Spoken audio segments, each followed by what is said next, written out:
तो दोस्तों अपने राजस्थान में कक्षा 5वीं और 8वीं बोर्ड परीक्षा 2025 की कॉपी रीचेकिंग के लिए आवेदन फॉर्म भरना शुरू हो चुके हैं। इस वीडियो में मैं आपको बताऊंगा कि आप ये कॉपी रीचेकिंग का फॉर्म कहां से, कैसे और कब तक भर सकते हैं। कॉपी रीचेकिंग के क्या नियम हैं, क्या शर्तें और इसके लिए एक स्टूडेंट या फिर अभिभावक को क्या करना पड़ेगा और स्कूल साथियों को क्या करना पड़ेगा, ये सारी जानकारी इस वीडियो में आपको बताने वाला हूं। नमस्कार साथियों, मैं हूं आपका अपना साथी राजगुरु। तो दोस्तों जैसे ही अपने राजस्थान में कक्षा 5वीं और 8वीं बोर्ड परीक्षा 2025 का रिजल्ट जारी हुआ, तो इस रिजल्ट से काफी सारे स्टूडेंट, अभिभावक साथी और स्कूल साथी नाखुश थे। नाखुश इसलिए थे कि कुछ ऐसे इंटेलिजेंट बच्चे थे जिनके सभी सब्जेक्ट में ए ग्रेड आ रही थी, लेकिन एक सब्जेक्ट ऐसा मिला उनको जिसमें डी ग्रुप आ रही थी। तो जो इंटेलिजेंट बच्चा है, सबकी ए ग्रेड आ रही है विषयों के अंदर, बाकी एक में डी ग्रेड आ रही है, तो जाहिर सी बात है यहां कॉपी सही तरीके से नियमानुसार चेक नहीं की गई। अब यहां पे देखिए दोस्तों, आपको पता है कि इस बार इन कॉपी रीचेकिंग में एग्जामिनर के द्वारा बड़ा लफड़ा किया गया है, चाहे वो 10वीं या 12वीं बोर्ड परीक्षा क्यों ना हो या फिर 5वीं या 8वीं बोर्ड परीक्षा क्यों ना हो, क्योंकि यहां पे 10वीं और 12वीं वाले टीचर के तो वीडियो सोशल मीडिया पे खूब वायरल हुए। तो ऐसे में जिन बच्चों ने जितनी मेहनत की, उस मेहनत के अनुसार यहां पे उनको मार्क्स नहीं मिले। और यहां पे एक और सबसे बड़ी दुविधा है कि यहां पे चाहे दोनों कक्षा 5वीं 8वीं की मान लो या आरबीएसई बोर्ड की मान लो, कॉपी रीचेकिंग के नियमों में भी अटपटा नियम यहां पे इन्होंने बना रखे हैं। कैसे वो अब आप यहां पे समझ लीजिएगा। दोस्तों यहां पे पहली बात तो आपको बताना चाहूंगा, साधारण भाषा में हम इसे कॉपी रीचेकिंग बोलते हैं, हालांकि ये होती नहीं है। कॉपी रीचेकिंग का मतलब है कॉपी की री एग्जामिनेशन करवाना किसी दूसरे टीचर से। यहां पे केवल रीटोटलिंग होगी। यदि अंकों में किसी प्रकार की कोई भिन्नता है, जोड़ने में कोई गलती हो गई, कॉपी के अंदर कुछ मार्क्स और हैं, मेन फर्स्ट पे कुछ और हैं, तो इस प्रकार की यहां पे जांच होने वाली है। रीचेकिंग यहां पे नहीं होगी। इसके अलावा यहां पे देखिए, दोनों ही कक्षाओं के जो मुख्य विषय उन्हीं की यहां पे आप रीटोटलिंग करवा सकते हो। कक्षा 8वीं के 6 विषय हैं और कक्षा 5वीं के यहां पे 4 विषय। इसके साथ साथ यहां पे देखिए, जो आवेदन होगा ना दोनों ही कक्षाओं का, वो ऑफलाइन होगा। ऑनलाइन किसी प्रकार की कोई सुविधा नहीं है। ऑफलाइन आवेदन के बारे में अपन बात कर लेते हैं। देखिए ऑफलाइन आवेदन में ज्यादा कुछ नहीं है। यहाँ पे स्टूडेंट की सामान्य जानकारी आपको फिलअप करना है, स्कूल है और सेंटर का कोड आपको भरना, किन किन विषयों में आपको यहाँ पे जांच करवाना है, ये जानकारी आपको यहाँ पे भरना, और ये आवेदन है संबंधित अभिभावक या स्टूडेंट के द्वारा है वो दिया जाएगा। और ये जो आवेदन फॉर्म है ना, संबंधित अभिभावक या बालक बालिका को संबंधित स्कूल में जमा करवाना पड़ेगा। डेट के बारे में हम आगे यहां पे बात करेंगे। तो ऑफलाइन ही आपको यहां पे जमा करवाना है और इसके साथ साथ आपको आवेदन शुल्क है वो भी देना पड़ेगा। ये जो आवेदन शुल्क है केवल कक्षा 8वीं पे लागू होगा, कक्षा 5वीं पे लागू नहीं होगा। निःशुल्क आप अपनी कॉपी की रीटोटलिंग करवा सकते हो। और कक्षा 8वीं के लिए यहां पे प्रति विषय 100 रुपए का शुल्क यहां पे विभाग के द्वारा रखा गया है।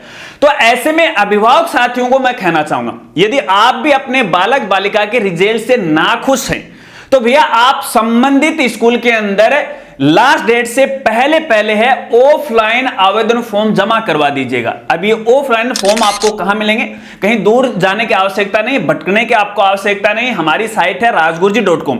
यहां पे आपको कक्षा 5वीं और 8वीं का एक मेनू मिलेगा, यहां पे जाएगा, यहां पे दिशा निर्देश भी आपको मिल जाएंगे और ये जो आवेदन फॉर्म है इसका फॉर्मेट भी आपको मिल जाएगा। विभाग है जो विभाग ने जारी किया वही हमने हमारी साइट पे अपलोड कर दिया, तो वहां से डाउनलोड है वो कर लीजिएगा।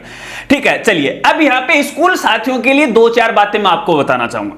देखिए स्कूल साथियों को, सभी अभिभावकों को इस बारे में सूचित करना है।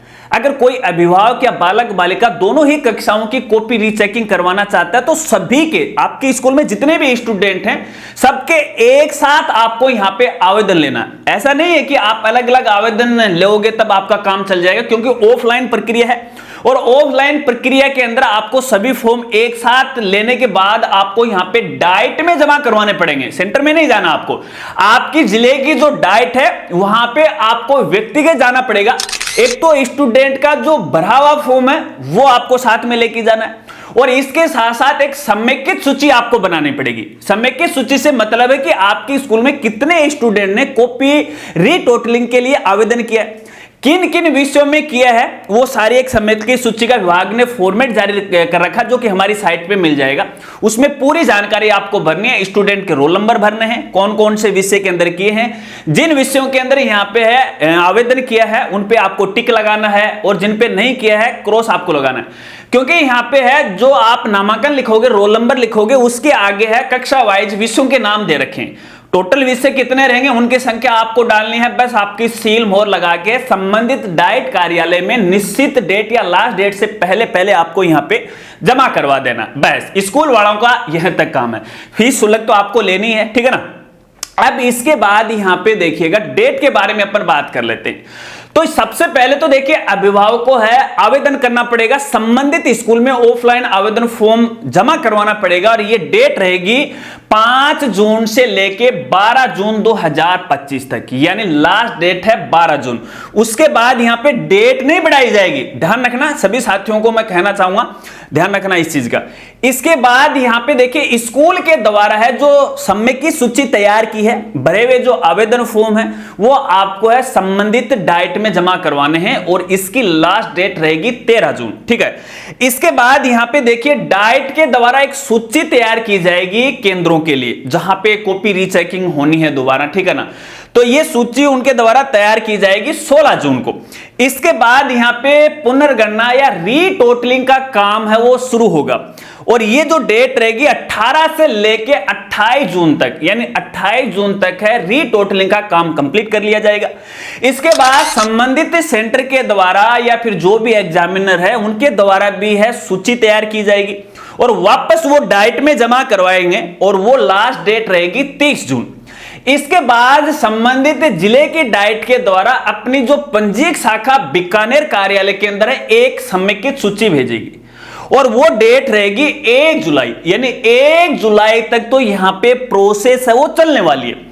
और इसके बाद यहां पे रिजल्ट है वो आने वाला है। अब रिजल्ट की कोई फिक्स डेट यहां पे विभाग ने जारी नहीं की है, तो कहने का मतलब ये है कि जब 1 जुलाई को काम होता है तो जुलाई का पूरा महीना है रिजल्ट तैयार करने में है यहां पे वो लग जाएगा, ठीक है। तो इस बात को भी आपको ध्यान रखना, बस यही प्रोसेस यहां पे रहने वाली है। इसके साथ साथ यहां पे देखिएगा जो भी बालक या बालिका अभिभावक आवेदन करता है रीटोटलिंग के लिए, उसके साथ आपको मार्कशीट भी लगानी होगी, अंक तालिका लगानी होगी। जो इंटरनेट वाली अंक तालिका ना वो आप डाउनलोड कर लीजिएगा, और आवेदन फॉर्म के साथ है वो लगा के स्कूल में जमा करवा दीजिएगा। इसके अलावा आपको यहां पे और कुछ भी दस्तावेज जमा नहीं करवाना। ध्यान रखना यहां पे रोल नंबर का, रोल नंबर आप गलत टाइप मत कर देना। बाकी आपका जो स्टूडेंट का एडमिट कार्ड है उस पर पूरी जानकारी दी गई है, आराम से पढ़ना। उसके बाद आपको आवेदन फॉर्म भरना, सामान्य सा आवेदन फॉर्म है, कोई ज्यादा उस पर दिमाग लगाने की आपको आवश्यकता नहीं है। तो उसके बाद यहाँ पे रीटोटलिंग का काम है वो शुरू हो जाएगा। अब यहाँ पे एक सबसे बड़ा सवाल बहुत सारे अभिभावक साथियों ने, टीचर साथियों ने मेरे से पूछे हैं अभी जब रिजल्ट आया था, कि भैया यहाँ पे रीटोटलिंग होगी कि या रीचेकिंग। तो मैंने शुरुआत में बताया कि रीटोटलिंग यहाँ पे होने वाली है, लेकिन ये नियम गलत है। क्योंकि यार कैसे पता चलेगा, जो बच्चे ने आंसर दिया है वो क्वेश्चन मान लेते हैं कि 4 नंबर का और उसने 1 नंबर दे दिया, तो यार ये कैसे चलेगा। हालांकि इस बारे में हमने हमारे जिले के जो डाइट प्राचार्य हैं उनसे भी हमने बात की थी, लेकिन उन्होंने कहा कि यार क्या करें, नियम है ऊपर वालों के, हम तो बदल नहीं सकते, हम तो रीटोटलिंग का काम करवा सकते।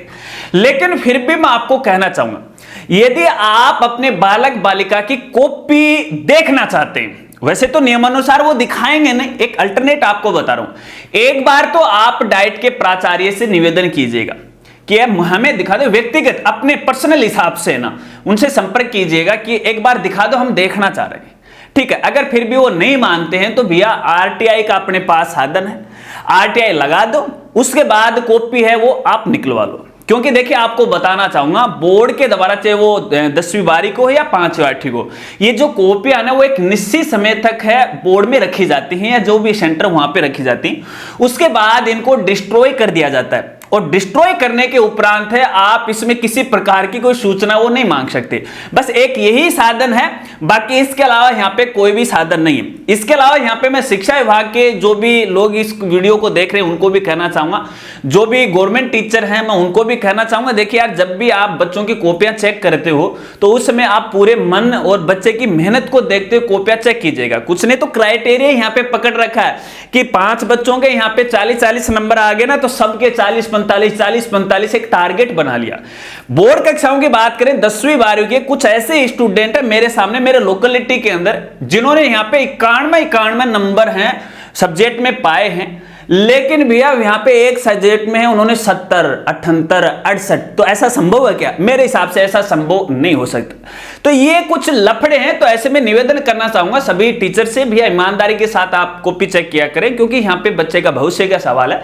कम मार्क्स आने थे, बच्चे की मानसिक जो स्थिति है वो खराब हो जाती है। वो ये सोचता है कि यार मैं इतनी मेहनत की तो भी नंबर नहीं आए तो पढ़ने में फायदा क्या है। तो ऐसे में बच्चे की मानसिक स्थिति को आप खराब मत कीजिएगा, क्योंकि इससे अपने देश का भविष्य वो खराब होता है। बाकी तो देखिए आपकी मर्जी है, मैं तो कह सकता हूं करना सब आपको है।